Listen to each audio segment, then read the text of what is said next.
Good evening, everybody. My name's Cliff. I'm a community response manager from the ambulance service, and tonight we're going to learn about CPR. Who's done CPR before? Excellent. You what, sorry? I think my dad has done CPR before. Good. That's a good thing, because it's a very straightforward skill to learn, and it really does make the difference between somebody surviving what we call a cardiac arrest. Now, a cardiac arrest is where the heart has stopped beating and the patient has stopped breathing. They've got blue lips, they're lying on the floor, a bit like our mannequins, and they are not speaking to you. So for every minute that their heart stops beating and they stop breathing, their survival rate reduces by 10%. So the people that are going to save these people are you. We're going to be coming to pick them up and help them, but you're going to be doing this for them before we get there. And that, I can't tell you how essential that is. Okay? So for those of you today, no one has to take part. You can chill, relax, sit there, or you can come and have a go and I'll do it with you. So don't stress, it's all about you relaxing as much as you can, taking what you can from tonight and learning a life-saving skill. Okay? So there's a few things. Now then, if you've done CPR before, you give so many compressions of the chest and so many breaths. That is still what we call the gold standard. Who said 5? Or did you not? Doesn't matter if you did, because it was a good answer. Anyhow, we're not going to be doing any breathing into the mannequins tonight. The gold standard of CPR is 30 compressions, 2 breaths. Okay? However, one of the most off-putting things in life is putting your lips over a stranger with no barrier and breathing for them. So if you don't want to do that, just do compression-only CPR. Okay? And we'll go through the process now. Like, my mannequins are very different, I know. But there we go. They're all good. So the first thing we need to do when we're going to help somebody is make sure we're not in danger ourselves. Okay? If there's somebody standing there saying, go away, and they mean it, that's all the invitation you need. Go away. And let the police come and deal with them. However, if they're not, and you can help them, you can carry on. First thing we need to do is try and get some reaction out of the patient. And we do that by tapping them on the collarbone. And if you do that to yourself later, you'll think, I'd rather not do that. That just makes the difference between whether they are lying on the floor asleep or whether they actually are ill, unconscious, and require your help. Okay? Don't forget, the lips will be very, very blue. All our lips at the moment are nice and pink because that's what they need to be. And while our lips are pink, we can look, we can talk, we can smile, and everything's fine. When our lips are blue, we're really ill, we need some help. Okay? Tap them on the shoulder, have a look in the mouth, have a listen. What are we feeling for here and listening for? Yeah, breath. Yeah. If you do that for 10 seconds and they have one breath in 10 seconds or no breaths in 10 seconds, then they are in cardiac arrest. The reason being, for adults, people my age, we all need to breathe between 12 to 20 times per minute. For your age, it's a bit more. It's about 20 to 24, depending on how old you are. So if they only breathe once in 10 seconds, that is 6 times per minute, and that won't sustain life. You may well have caught this person taking their last breath, which is advantageous for the simple reason you're going to have a more positive outcome of what you're going to do for them. Okay? So, to do CPR, we put our hands out, don't we? That's it. It's spot on. Just like that. Now, our mannequins are quite easy because they've got a nice place that we put on there. We come up, We go right over the top. How many times do we try and press per minute?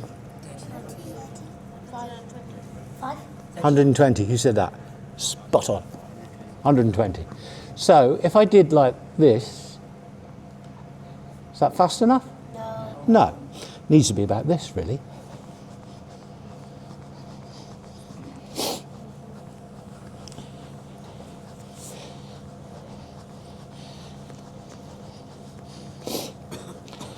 That was 30 compressions. Now at this time you would give 2 breaths, but we're not going to. We're just going to carry on and do the compressions. Please excuse me sniffing, I do apologise. When would we stop? Okay, you're absolutely right, but how alive? Breathing okay, conscious, yeah, that's a really good point. Because when people have a cardiac arrest, they take a long time to recover from it, because it's a very serious thing to happen to the body. So they won't open their eyes and say, what's going on here? It will be a very slow recovery, but you're spot on. Don't stop until they're conscious and trying to push you off, and if they don't push you off, don't stop. Really straightforward for you. Okay, when else would you stop? Okay, good. How would you know that? Yeah, if you know how to take a pulse, then take it. But the problem is, taking pulses on well people, if you don't do it all the time, is very hard. Taking pulses on ill people is even harder. But you're spot on. Okay, how else would you know that the heart was beating? Lips. Yeah, absolutely, yes. Or, if you have been doing CPR for a minute and the lip colour is improving, you've got it right. So there's 2 things there. You're spot on both of them. If you've been doing it for a minute and the lips are getting pinker, you've done it. It's right, no problem. Okay? If they're starting to regain consciousness, as your colleague said there, and excuse my terminology, I just call everybody colleagues at work, so that's my problem. You're right. If they're not conscious, looking at you, saying, that's enough, thanks, don't stop. Okay, so that's for adults. What about your age? Not the older ones, I'm talking in the younger ones. Thank you. Okay. It's exactly the same, so it's 120 times per minute. Use one hand. Okay? Same place, but just one hand. If you don't mind, somebody your size, one hand. Perfect. Okay? Somebody my size and old, 2 hands. Okay? And if you have a baby, which is between 0 months and 1 year, then it's 2 fingers. You're spot on. Exactly the same speed, 120 times per minute. Okay? The only difference with children, if you want to give the breaths, you should give 5 breaths first. Okay? Because young children always stop breathing before their heart stops. When we get to adulthood, we get too many problems with the heart, and our heart stops beating before we stop breathing. So, there we go. So I'll go through it again, and then you can, if you want to, you can split into groups and I will go through it with you. Is that all right? Okay. Check for dangers, yeah? Look round. Tap them on the shoulder. Have a look in the mouth. Head right back. Look and listen for 10 seconds. Hands up. Okay.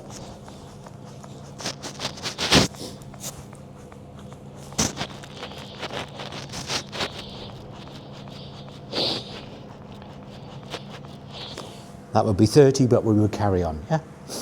So, for anybody who would like a go, anyone, and you can do this with your friends, I don't mind at all. Okay?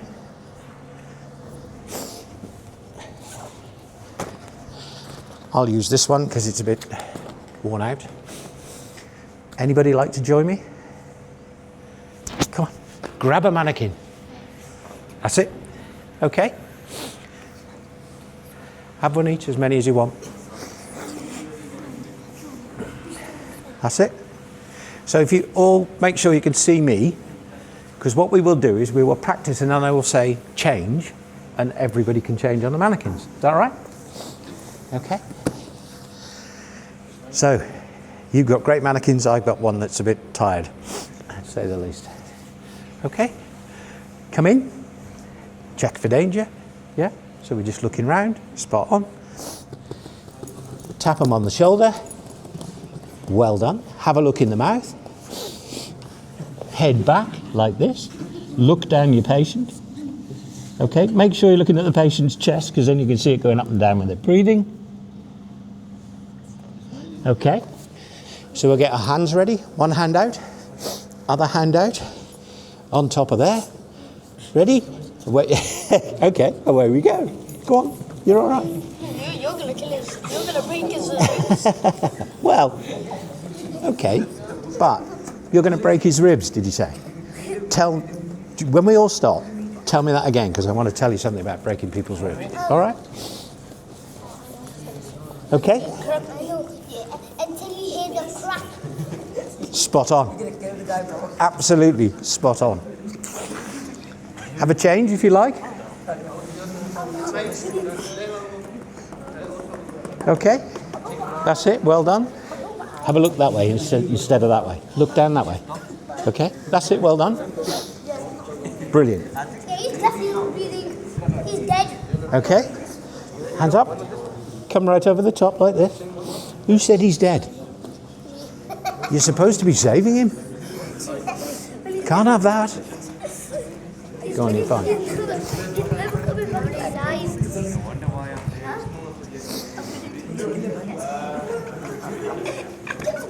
Okay? You're all right. You carry on if you want to. You don't. Whatever you want to do. Anybody else? Anybody else want to go?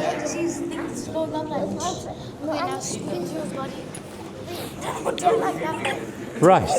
Okay. If we rest there. Okay. Well done. You've saved him. He's not dead. You've saved him. There you go. See? What did you say to me about breaking ribs? Tell me. What if you break his ribs? Doesn't matter. That's fine. If you've got some old person like me, yes, you might. But you're still going to be the best person I've ever met in my life. Because better a cracked rib than the other thing. Yeah, exactly. And sometimes you hear things click and crack. And you shouldn't worry. Okay? So yes, there is a chance, especially on older people, you will break their ribs. But when we get them to the hospital, the doctors can keep them nice and pain-free and they'll be fine. Okay? Any more questions? What if you're not too straight?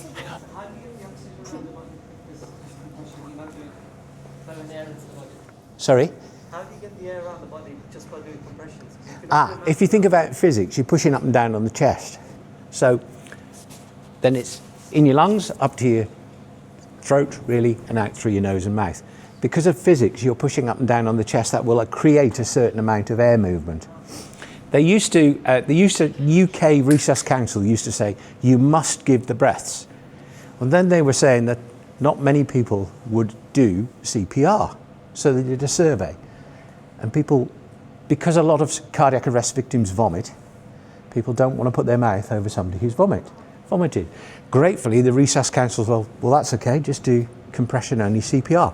And especially, it was reinforced in COVID, but it's still very effective. If we do CPR, you're trying to give a patient, through want of a better phraseology, blood pressure. And if we do good effective CPR, we can give each other 30% of the blood pressure that we have now. 30% is not a lot, but if it's between 30% and 0, you'll take it. And that's basically what we're after. It's not, no matter how quick we are, in our response, and cardiac arrest is the worst thing that can happen to you. Dead people don't get any worse. And it's the most straightforward thing to do to help somebody by doing this. If you have a defibrillator, then you can use the defibrillator, and I'll talk through that in a minute with you. And between the two, that is the definitive treatment for a cardiac arrest. And there are 30,000 of them outside of hospital every year, which is why we need to concentrate on them so much. In West Midlands Ambulance Service area, we get 4,500 emergency calls in 24 hours. 200 of those would be cardiac arrests, which doesn't sound a lot, but it's 200 people we've got the potential chance of helping at that point in their life. And that's really what it's all about. So we want everybody to help each other. This is what this is all about, helping people at the worst point in their life. Okay? Anybody got any questions? You got a question? What about they never waking up? Well, most of them won't in the time that you see them, because they're very, very ill and they don't recover quickly. They recover slowly. So they'll need to go to hospital, they'll need some help from the doctors and the surgeons, and then they will recover hours down the line. Sometimes they don't wake up when we're with them. What if the sharp bits of the ribs, you know when you break the ribs, what if the sharp bits puncture into his lung or something? It's very rare. What you usually hear when you're doing CPR with is it's the piece of cartilage between the breastbone and the rib. You hear clicking. It's very rare you actually break the rib. But on the point that you do, you'd have to be pressing very, very hard to make that rib go into the lung. There are, of all the 30,000 cases, there wouldn't be one that penetrated the lung. Okay? Because you put your hands in the right place. My mannequin's a bit flat, but you put your hands right over the top and you push up and down. Okay? Any more questions? What's the cause? Depends. You can have what they call an arrhythmic cardiac arrest. That usually happens to young, fit people like footballers. All the footballers. Does anybody know Fabrice Muamba? He's a famous footballer who collapsed on the pitch, and I've met him. And he was shocked 67 times with a defib. And in my career, I've never shocked anybody more than 18 times. But he's alive now because of all that happened to him. So you have an arrhythmic arrest, so your heart beats too quickly, and it goes over 200 beats per minute, and your heart can't sustain that, and it can't pump your blood efficiently, so you pass out and have a cardiac arrest. Or you have what's known as a thrombolytic arrest, and anything with thrombus is a blood clot. So it's a blood clot in your heart, because your heart's a muscle and it needs its own blood supply. So those are the two causes. Sorry? Defibrillation? Yeah. The defibrillator, which we'll talk about next, that looks at the electrical side of the heart and sees if it is correctable by a direct current electric shock, which is when you see on casualty when the patient jumps. And they do jump, even somebody my size will jump because it's a fair bit of energy that you're putting through them. But the good thing is the defibrillators, from the point that you open the box, they talk to you and they tell you what to do. The other good thing, if you come across a cardiac arrest, dial 999, make sure we're coming to help you. Because if we don't know, we can't come. And if you've got a smart speaker, or smart speaker, I don't know what I'm talking about, smartphone, put it on loudspeaker, and the people on the end of the phone who answer the emergency call will stay on the line and talk to you and help you and remind you of all the stuff I'm telling you about now. They will also help you to use a defibrillator should you wish. Okay? Now that's entirely up to you. Sir? So the person who is drowned has cardiac arrest. Is the compression the same? Yes, exactly the same. And the bizarre thing about drowning people, they have to be resuscitated back to body temperature before anybody will take a decision as to what the next stage is, whether they're going to recover from it or not, is what I'm trying to say. So we always say about people who've been in water, they're never dead until they're warm and dead. Because submersion hypothermia, and especially in this weather, because water's very cold, people can survive a long time and be resuscitated afterwards. So hence the terminology, they are not stopped resuscitating until they are at body temperature or normal body temperature. So that's the thing. But yes, even if it's water, it's fine. Because even if... CPR, would you try and warm them up as quick as you can? No, just do the CPR. Yeah. The fact that you're doing some CPR will warm them. We don't have, in the ambulances, we have blankets, but we don't have what they call bear huggers. When they're taken into hospital, they have a bear hugger put on them, which circulates warm air through them, and they keep resuscitating them until they're 36.9. If, for your interest, sometimes, when you're really ill, it's better that you're cold. That's why some operations that some surgeons do, the body's cooled before they start it, because it doesn't use as much oxygen and puts you in a state of what they call suspended animation. So your physiology is not working as it is now, it's slowed down, so they can perform the operation and then they can warm you up again. In the same way with immersion hypothermia, that can be the same way. People can, their physiology can be, well, it will be slowed down, and their metabolism will be slowed down, and then hopefully when we get them back up to normal temperature, things will start picking up again. Okay, no worries. Is there like a special way to do it, or is there like a special place? No, Still at the chest. just in the middle of the chest, right there. Your heart, Do you do it with this part? yes, you do it with that part of your hand. So like this? That's it, like that. That's it, spot on. So your heart, everybody's heart, if you do that with your fist, that's about the size of your heart.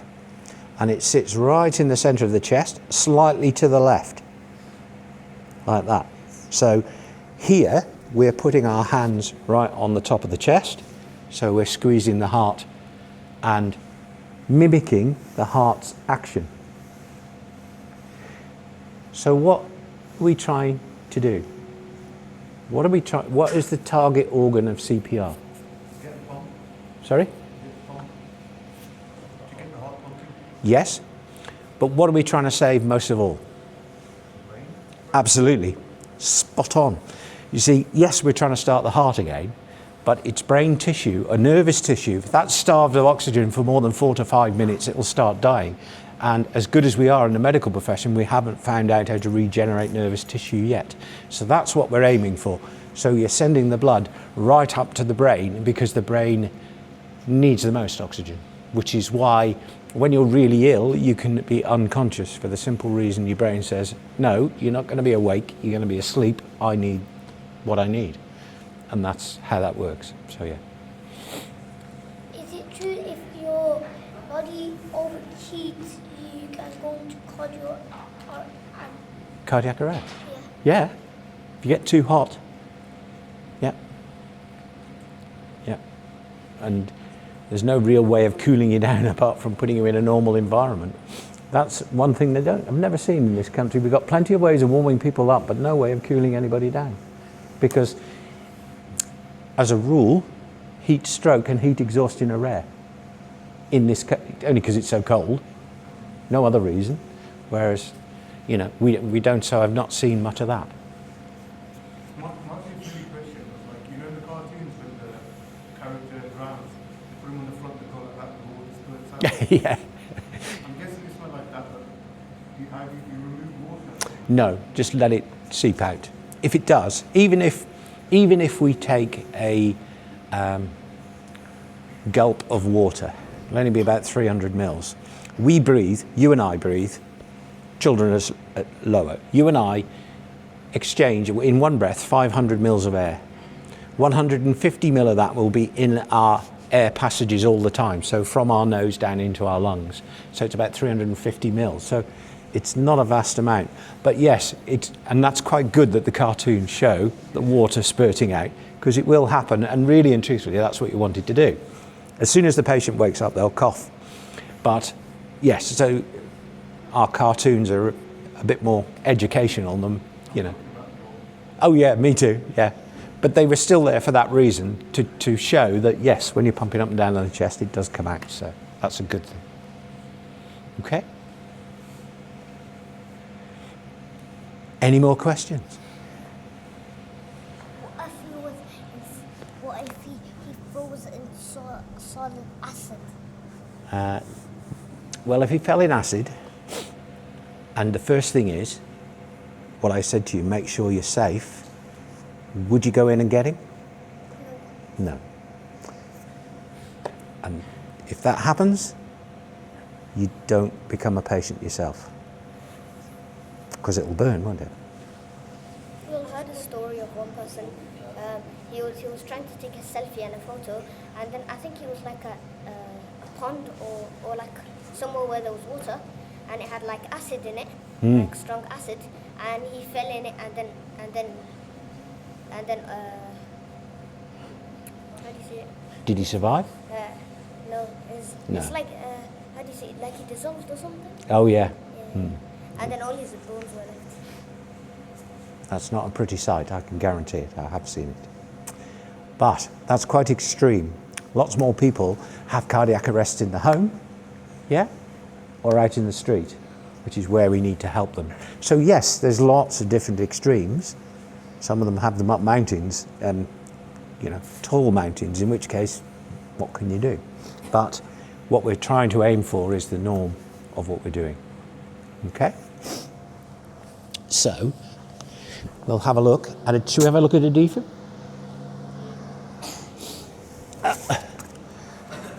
So this is a defibrillator, and the good thing about it is, when you turn it on, it'll talk to you, and it'll tell you what to do. And I'll show you what to do in a minute. All defibrillators are the same. They all have a power source. In this case, it's a battery, a non-rechargeable battery.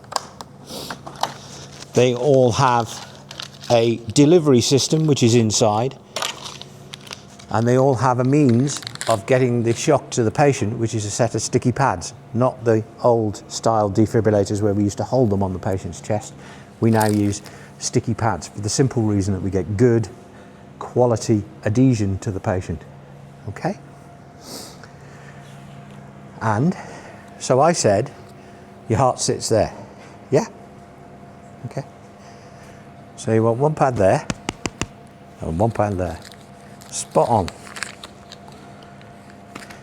And then the shock goes through there to that one and hopefully restarts the heart. You have to put them away. Yeah. If they're small, if they're very small, you can put them like that. One on the front, one on the back. I'm not very good at sticking one on my back, unfortunately. Okay? That's exactly how they need to be. So I always say right arm, left leg. Okay? And all the pads they show you a picture of where they need to be. Apply it. The minute you apply, it'll sort itself out. I'll make it go through the process now, and you can hear it. The back only for kids. Sorry? On the back. Yeah, for small people. Yeah, for children. Yeah. So up to 10, 12, 14.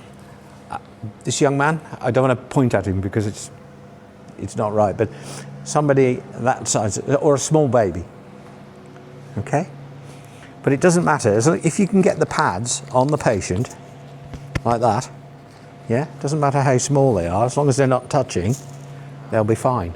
If they were going to touch, one on the front, one on the back. So it's usually 0 to 1 years you would do that for, because those are the only ones that make those come together. And if somebody ever tries to sell you one of these and say you need pediatric pads, no you don't. They're just a great money spinner. These are fine. They do adult, they do peds.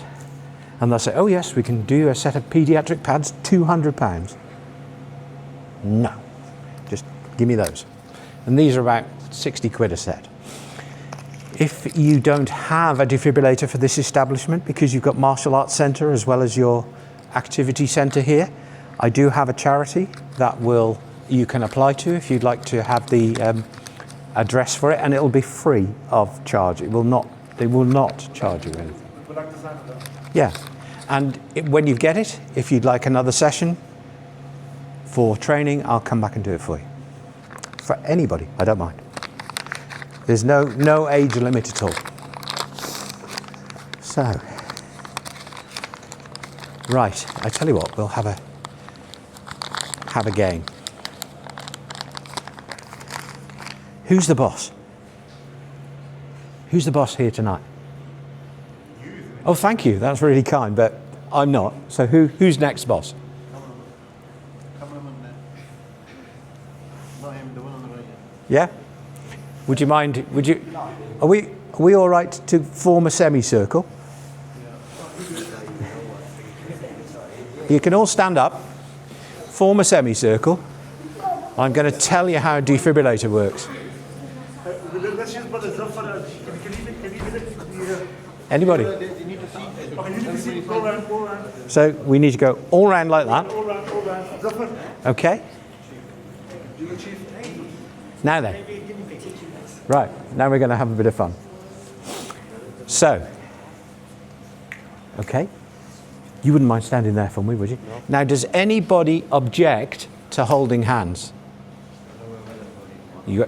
Okay, then don't. Okay. Now then, I'm going to tell you how a defibrillator works. And to do that, we need to ask ourselves a question. So what do you need for a good team? Well, you need a good boss. And you need a good deputy. Okay? Now, do you know how to do a Mexican wave? Mexican wave. Yeah, okay, so if you can hold hands, start with you, come round to you and start again. Yeah, go on. Okay. If you don't want to hold hands, you don't have to. I don't mind. Off you go.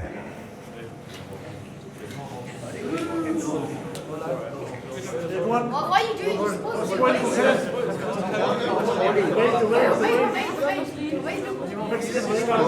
Come on then. Yeah, let's start again. Boss? Boss. Hold hands. Labels. Hold hands. There we go. Brilliant. Don't break the chain. No, don't break the chain.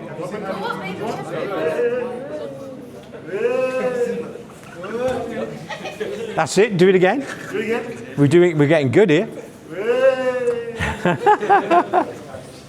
Okay, one more time and then we'd have got it right. Okay. Stop when we get to you. Lovely. Thank you. Right. So, your heart has its own natural pacemaker, who is the boss. Okay? And then just in case the boss has to go out, has a deputy. Okay? So, when it comes to you this time, I'd like you to raise one arm, slight pause, and then carry on if you would. Okay?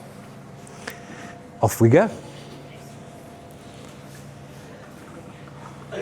Keep going. Well done. Go on. Okay, do it again. Now, I want you to carry on doing that, and I'm going to talk to you. So, this is the electrical side of the heart, and as the electrical impulse is going over the muscles, the heart is squeezing, we're all smiling, all our lips are pink, and we're all happy. Keep going, don't stop, otherwise we'll all be in cardiac arrest too soon. Okay? Okay? That's fine. Now then, the only problem with heart muscle cells is exactly the same problem we have here. We are all individuals and we can all go off and have a party of our own.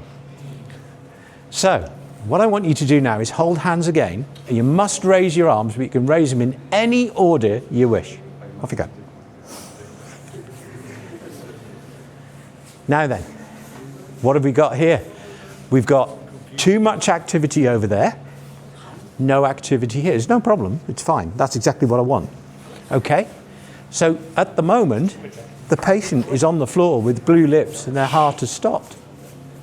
and the heart is quivering and it cannot pump the blood efficiently around the body. So, and I'm not going to do this, a defibrillator comes along and delivers a direct current electric shock all across the heart to stun everybody for a second, make them pay attention to the boss. So it's a bit like the boss popping out, coming back, finding chaos and thinking, right! And all of a sudden everybody stands up and all starts behaving himself. And that's exactly how a defibrillator works. So you've lost all your coordination of your heart, it's not beating properly, it's for want of a better word, fibrillating, which is a bit like jelly, quivering really. And we want it to beat properly, and that's how a defibrillator works. Thank you so much. You can all sit down. Are you all worn out? No? Oh, we'll do it again then, shall we? Where's my defib? Go on. So here is our defibrillator. That's okay, you can practice on that. I don't mind.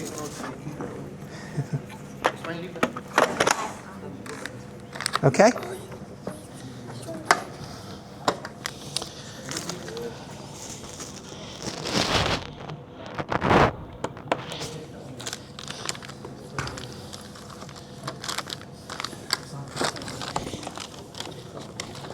Now, the one thing that defibrillators do not come with, or real ones don't, is a remote control.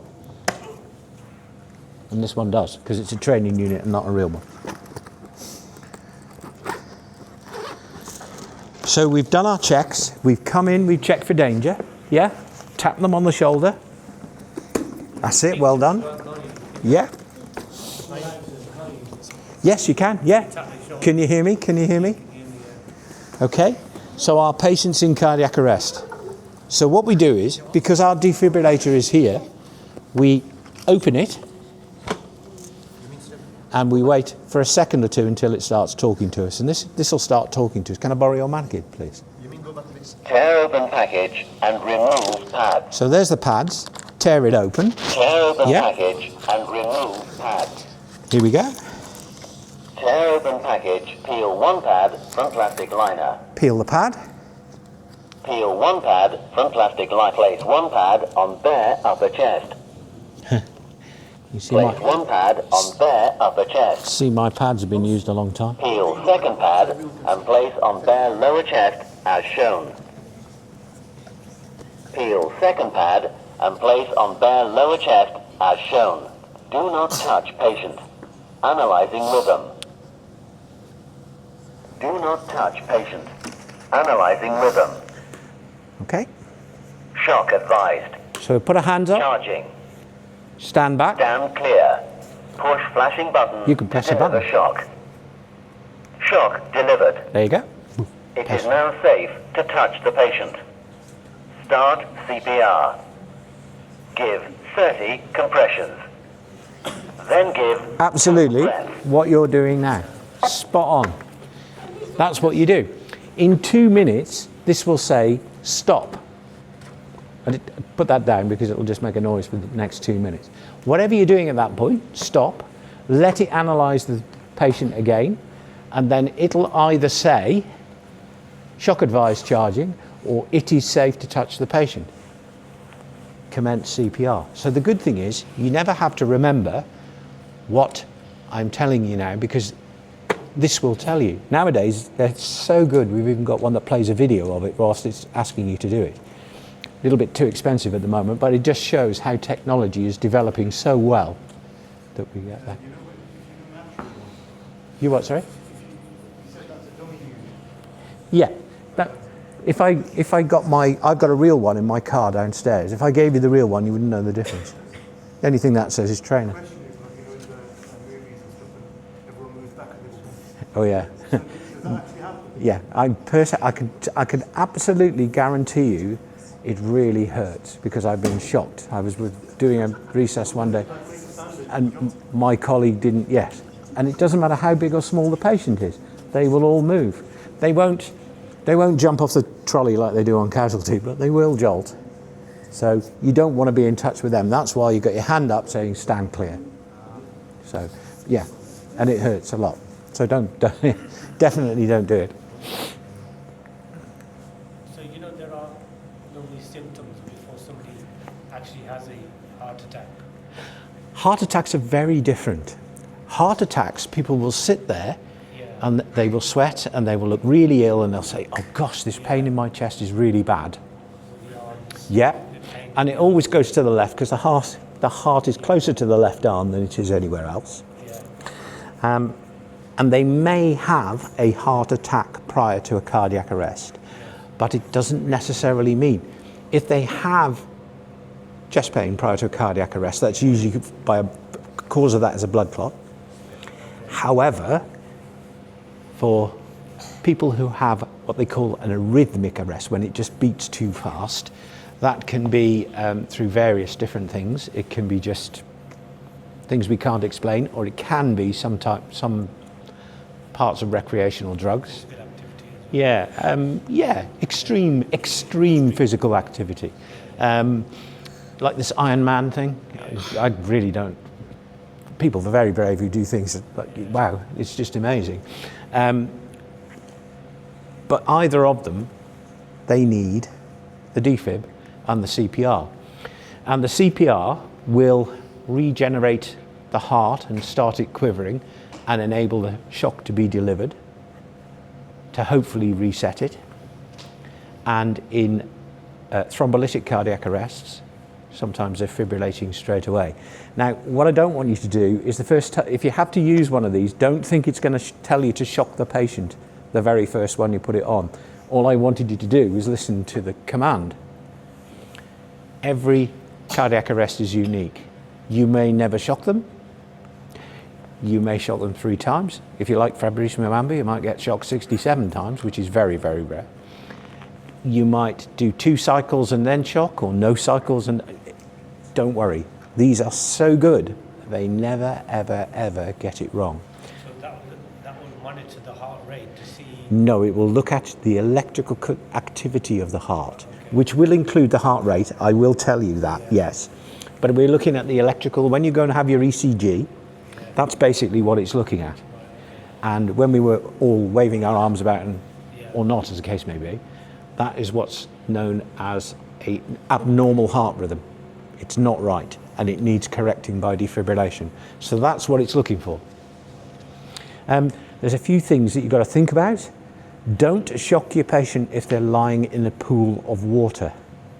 If it's in the bathroom, for instance, and the floor is wet, it's fine, but not in a pool of water, okay? Don't shock your patient if they're lying on a metal surface. I can't see any here, sometimes look. Sometimes they or if you're in older buildings, they'll have a metal strip between the door. In both of those examples, would you recommend doing them? Sorry? In both of those examples, would you recommend moving the patient? Only if you've got enough people to move them safely. Because look at the state of me, you're going to hurt yourself moving me. If you can't move people, just do CPR until you've got lots of people who can come and help you. Okay? And the third one is an explosive environment. Now, in normal community use, I go to some industrial units to teach this, and sometimes there are explosive environments in the factories. But the only one I can think of outside in normal society is a petrol station. So I always say, never shock a patient on Tesco's petrol station forecourt. Otherwise, the phrase "every little helps" will have a whole new meaning. That's really all it's about. Okay? And we need to make sure that the chest of our patient is bare from the waist to the neck. Okay? So it's got to be completely bare. And in your defibrillator, for those patients with extremely hairy chests, there's a razor. All you do is scrape, pad on. Pads are really good. Those have been used 100 times and they should have been used once. They'll stick to anything. They'll stick really well. And you only need a one-off shot. You know, after you use your pads once, do you have to change the pads? Yeah. If you use the pads, then at the moment, if you had a defibrillator here and you used it on a patient that we would come to, we will give you a set of pads free, providing we can get them. There are lots of different makes of defibs, so there are some more obscure makes which we do have. No, we don't have that many, but in West Midlands, which covers Birmingham, Black Country, Coventry, Warwickshire, Shropshire, Staffordshire, Herefordshire, Worcestershire, we have 11,000 of them. So we have 11,000 in boxes out for use by the public, which is excellent, but nowhere near enough. So, sorry? No, there's lots of people that make them, but it's a bit like cars, really, without being derogatory to car makers. Some of them are good. How would you know Some where of the them are not. nearest one is? Well, if you have one within 500 metres of here, and you've registered it on the circuit, every ambulance service in the country can see it. And the reason that happens is we don't have calls answered by other services, but we do in West Midlands answer calls for London because the call volume is too much. And since the circuit, if the defibrillator is registered on the circuit, our call takers in Brierley Hill can say to them, there's a defibrillator 120 metres away at, I don't know where, High Street, for instance. Are you happy to go and get it? Yeah. Oh, there is an app, yeah. Yeah, if you go on the circuit, that's all it is. It's owned by the BHF, and they have the most comprehensive directory of defibrillators. And it will also say, if, for instance, there is one downstairs and we'd sent it to a patient today, it wouldn't show up until the guardian of that goes and finds it, puts it back and says it's serviceable again. Then the next one would show up. And we have a radius of 500 metres. And I was in a meeting not long ago and somebody was giving me trying me. Well, 500 metres isn't far. I said, okay, that's no problem. I said, so, in the middle of the day, the vast amount of people who will go and fetch a defibrillator are retired or old like me. So I said, I found a defibrillator for this person. I said, right, there's one 500 metres away. I want you to go and run 500 metres and I want you to come back with it in 500 metres and see how you feel, because that's 0.6 of a mile. That's why it's 500 metres. Because if you take to the point that it's somebody 60 years of age like me who would run there and run back, I need the oxygen myself, never mind them. But what I'm trying to say is that's why it's not, well, it should be 1,700 metres. Well, would you like to go and run that back? Unfortunately, the answer to that was yes, because the person in front of me was young and fit. Well, that's great. But you've got to think about the fact that in the daytime, most of us are at work, and it will be left to the more senior people in society to go and help. And we need to be sensitive to that, to make it efficient. Because if somebody's got to go 1.8 kilometres away, it's not going to happen, is it? Don't get me wrong, I know you can drive your car, but it's a car and they've got to go and walk or run, then So that's... how are they, if one gets used, Yes? how is it replaced? Or is there spare pads in the... Well, if you had one here, one of you would be the guardian. All right. If it got used, you would be emailed and say, hi, your defibrillator's been used. Yeah. So you go round. Most places have got one spare set of pads. They can email us and say, hi, I've used my pads. I would send you a new set in the post for nothing. And all you would need to do is go round, put the new pads in, close the lid, and it will do the rest itself. Do not let anybody say, you need to pay somebody to come and check this. No, you don't. It'll check itself every day, every week, every month. They're all programmed to check themselves. So they're very clever. And real ones will know when you've put the first pad on. So a lot of them have a key code, so how does that work then? Do you Well, use if the you... key code from when you call emergency Yes, services? yeah. If there was one near here, and I'm not from here, so I don't know where the nearest one is, but they would say there's a defibrillator down the road. I passed... There's one at Yeah. Gone as well. There's one at the train station. Are you happy to go and fetch it? Yes. Right, well, the code is C1, whatever it is. And they will stay on the line while you walk or run to the train station. They'll stay on the line with you and say, okay, right, code is XXX. Open the lid, take it away, and from that point, the guardian gets automatically notified. Sometimes they get put back in their case, sometimes they go with the ambulance, but we can trace it, so that's not an issue. So I would ring you and I would email you and say, hi, defib's been used, it's at Erdington Hub, for example. That's just an example. And you could go and fetch it, or we would drop it off for you. And we will send you a new set of pads in the post. So yeah, there is that time lapse between it being used on a patient and being returned, but we're always going to get that. And then in that situation, the next closest would come up, because they'll get, if there's 15 in the area, they'll get 15 of them, and they'll pick the closest one. So if it's 20 metres away, say, oh, there's one, for instance, next door, or I know your railway station isn't far away because I passed it coming in. Yeah, so there would be one there.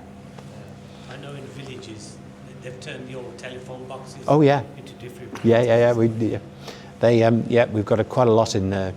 I come from Shropshire, which is quite a rural place, and a lot of our telephone boxes are greatly been bought by the parish council, and they now house defibrillators, which is good because if you're going to put it somewhere for the community to use, they've got to know where it is, like the village hall or the phone box. It's like everybody knows there's no phone in it, but they'll all know where it is. That's what we try and sort of get at with all that, really.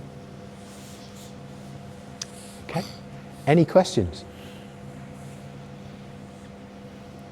So, if you come across somebody who's lying on the floor with blue lips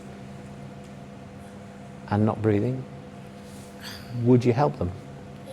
Yes. Thank you. Providing there's nobody else there trying to hurt you, because if there is, just carry on and keep out of the way. Okay? So if you would like to apply for a defibrillator, I can give you the, you can email you the charity, and it will be free. The only thing they ask is it's on the outside of the building within 3 weeks of being delivered. And all it requires is a 5 amp electricity supply, not to charge the battery, to keep the pads warm, because when it gets down to 0 degrees, the pads crystallize and they need to keep that away. And I have had defibrillators in village halls in Shropshire since 2008, and no parish council can tell me how much more it costs them in electricity. What I'm trying to say is it's very, very, very minimal. So if somebody said, well, how much is it going to cost in electric? It doesn't, next to nothing, even with the price of it nowadays. It needs electric supply. Yes, but only to keep it warm. If it's on an outside wall, it needs to be kept warm, because the gel in the pads crystallize and it doesn't work properly. That's all it needs to be. And it only comes on at 4 degrees, and the minute it goes up to 5 degrees, it switches off again, because that's the point at which that's the sort of the critical point, or critical temperature, really. We'll get one, Yeah, that's fine. I will. I'll give you my email. Email me, and I will email you the name of the charity back. And the good thing about that is, the charity that I'm going to give you, I sit on the board. Just look at because every so often it reviews its applications. So there we go. So when they say to me, "Are there any in the area?" I can say no, because I was looking when I was driving in. So, is that okay? And I will come back and give a more comprehensive training session on that for everybody who would like it. Okay? So do we know how to save people now? Absolutely, well done. Thank you. Happy? Yes. Thank you so much for your time. One final question. Am I right in hearing you? You said every day is about 200 or so calls? Yes. 200 cardiac arrests. Every day? Yes. In West Midlands area. West Midlands area. Which is still a lot. Yeah, it is. Still a lot. 4,500 emergency calls in a day is a lot for 400 ambulances. And 200 of those, roughly, average, are cardiac arrests. And do you have any kind of idea of, in those scenarios, how people around them being CPR trained? Or what's the outcome usually or typically of these cases? Does the ambulance get there in time? Is it fatal? Yeah, Fatal. yes, it is for some. And I've got to be honest and open with you, it is for some. Mostly. However, when you get this, that, from the minute the patient collapses. Then you get our response, which is the quickest response you'll get because it's the most ill patient, and we always send 2 ambulances to it. Sometimes now you'll get a critical care car because they can do extra things to the patient. You can get 40% ROSC rate. Now ROSC means the patient regains a heartbeat. That means their heart is beating on its own for them again. Some of those patients don't survive because of what's happened to them previously and how ill they've been. But to have a ROSC rate of 40% is excellent. And the reason we're trying to, I've got this project to do, is to tell people don't be afraid. And anybody tells you you can be sued for doing this, no, absolutely not. This is not America. America are obsessed with suing each other. We have in this country the Good Samaritan Act, and I can never remember, it's 18 something. And if you help people and you do what I said, no one, but no one, can do anything to you because you're trying to help somebody in the worst point of their life. So anybody say, oh, you could be sued doing that? No, absolute rubbish. And no one has either. And I've done 41 years in my job, and no one has in 41 years. So there we go. And the nice thing is, when I was young, I was always very frightened of having a cardiac arrest. But all the people I've ever woke up have all said to me, without exception, felt strange, woke up in hospital. I thought, right, well, if that's all I'm going to remember, that's good for me. And then, you know, we can pick it all up from there. So. Do you know, I've seen in some movies where they strike the chest. Oh yeah, precordial thump. You can do that. It's the equivalent of about 1/3 of the shock that defibrillator will do. Okay. And it does work rarely, but it has to be done a specific way at a specific time. And that means the patient arrests in front of you. Now in hospital that's done because they're in front of you. And if you get them quickly and you hit them hard, it can work. So yes, it does work, but because most people are found when they are unconscious and on the floor and have no blood pressure, we have to give them this supportive treatment to bring that back up. I've only seen one patient ever being shocked and then opened his eyes straight away. He just went like this, and the doctor shocked him and he went, I've got a bad heart, you know. And the doctor said, yes, funny enough, I know. But that's only one. All the rest have required some help and some support on the way. So that's your definitive treatment because it resets everything, and then your supportive treatment is your CPR. How many shocks would you deliver each time you do it? It's all unique. Sometimes you can give 3, sometimes you can get 5, sometimes you never give any. It just depends on the electrical activity at that moment. But whatever, and the only reason I made it shock is because I want you to hear what it says to you when it wants you to shock. Don't worry about it. You might not shock a patient at all. And that's just because it's not applicable at that time. Will you always continuously send power to the patient while it's connected? Sorry? Will you always continuously send power to the patient while it's connected? It'll monitor, yes, and it'll monitor what you're doing. This records everything you do from the minute you open it. I've got a software device on my computer which would download it if you, and you could see it, and you could see how effective your CPR is. And you can see where you stop to give breath or where you stop to let it analyse, and you can see the underlying rhythm as well. But when you're using it, apart from the prompts that it wants you to do, like it says, peel 1 pad from plastic liner, it'll actually say that in text across the top as well. But that's just to make it user-friendly. How come it's not placed on the sides? How come it's placed there and there? Yeah. That's because we want the shock to go from that pad straight through the heart, stun all the heart muscle cells like we did in our exercise, let the natural pacemaker of the heart to regain control. Because even if people have had a pacemaker replaced, before they did that, they all had their own natural pacemaker. So, just the way we're built, really. What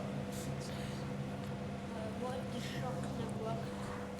If the shock doesn't work, well, it won't. Well, in the time that you're with them, you might not know that it's worked, because you might still be performing CPR. You'll only know that when we get them into the hospital and we can look more at what's going on with the patient themselves. So even if you shock them and you think, well, that didn't work, just because they don't wake up doesn't mean to say they're not going to. You need to give them lots of supportive treatment. That's the idea of the CPR, really.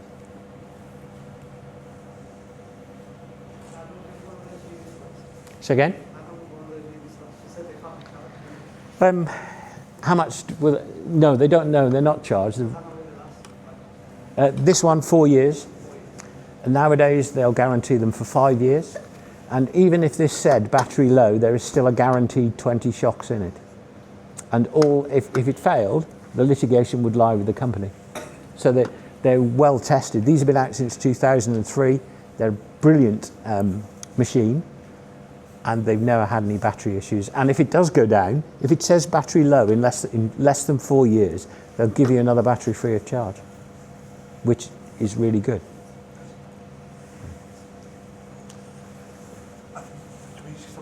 Yeah. Okay. Thank you ever so much, Cliff. You're very welcome. Thank you so much for your time. I'm so sorry I was late. No, fantastic. It was an experience finding you. No, thank you ever so much, and I think everybody enjoyed that, right? Good. Fantastic. Thanks, Cliff. Thank you so much. Take care.